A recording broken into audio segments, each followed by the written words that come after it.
তপ জপ মন্দিৰ পৰিক্ৰমা ঢাক শংখৰ শব্দত অনন্য হ'ব নীলাচল।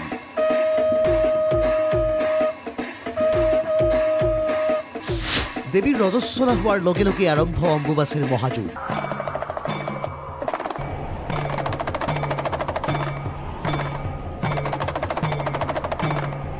22 জুনৰ পৰা 26 জুনলৈ অম্বুবাচীৰ মহাযুঁজ।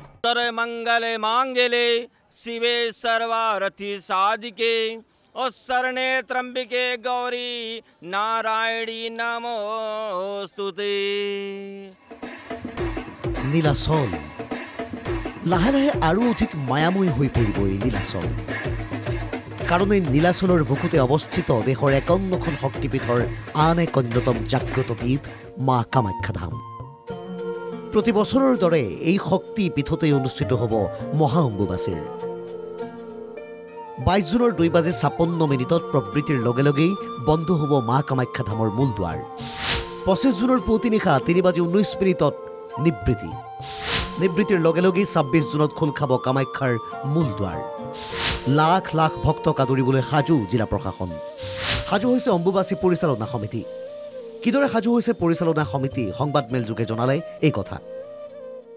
এইবেলি আমাৰ অম্বুবাচী মহাযুগ 2025 বৰ্ষৰ অহা 22 জুন তাৰিখে দিনৰ 2:56 যোৱাৰ লগে লগে প্ৰবৃত্তি হ'ব।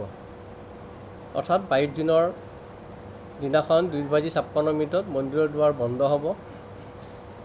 আমাৰ এটা পৰম্পৰা আছে, 3 দিনলৈকে আমাৰ মাৰ দুৱাৰ বন্ধ থাকে।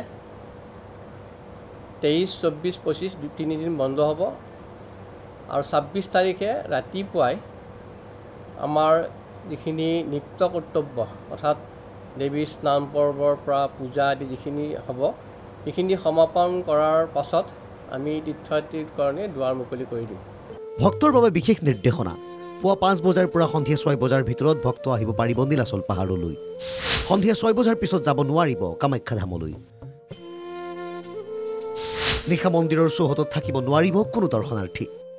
এইবাৰ আমাৰ অম্বুবাচী মহাযুগৰ ক্ষেত্ৰত আমি আগতকৈও বেছি মনোযোগ দিবলগীয়া হৈছে আৰু আগতকৈও বেছি আমি ডিটেইলত গৈ আমি কিছুমান ব্যৱস্থা কৰিবলগীয়া হৈছে। ক্ষেত্ৰত আমি নিষেধাজ্ঞা আৰোপ কৰিছোঁ।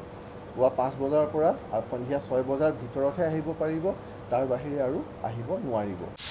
অম্বুবাচীৰ সময়ত নাথাকিব VIP, VVIPৰ বিশেষ সুবিধা।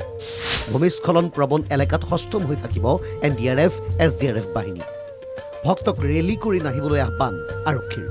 প্ৰথম দুদিন ইয়াত কোনো ধৰণৰ VVIP দৰ্শনীৰ ব্যৱস্থা নাথাকিব। ইয়াত সাধাৰণ ভক্তই যেনেদৰে আহি দৰ্শন কৰে তেনেদৰেহে দৰ্শন কৰিব লাগিব।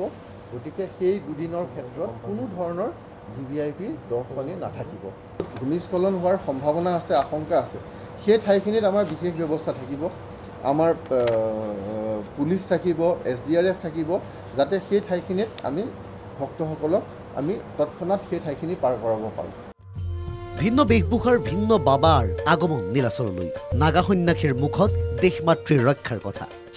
পেহেলগামৰ বৰ্বৰ ঘটনাৰ সন্দৰ্ভত মন্তব্য নাগা সন্যাসীৰ। प्रार्थना करेगा हमारा सनातन भूमि अभी अनिश्चित है। सनातन भूमि का ऊपर माँ बहन को ऊपर कास्ट पूछ के उसको गोली करके मार के चले जा रहा है। इसलिए साधु का हाथ में शस्त्र भी है, अस्त्र भी है। जिस टाइम जरूरी होगा हम लोग अस्त्र भी निकाल सकते हैं और माँ को पास आया इसलिए शस्त्र लेके हम लोग माता को पास अतो ही महादेवी नित्यं रक्षा सनातनी, ये सनातन को माँ रक्षा करो।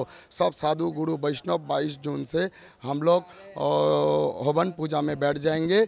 মুঠৰ ওপৰত দেশ বিদেশৰ লাখ লাখ ভক্ত সাধু সন্তক আদৰিবলৈ সাজু হৈছে সকলো। ভিডিঅ' জাৰ্নেলিষ্ট সঞ্জয় ৰয়ৰ সহযোগত গুৱাহাটীৰ পৰা লক্ষ্যজিৎ বৰুৱাৰ ৰিপৰ্ট NKTV+।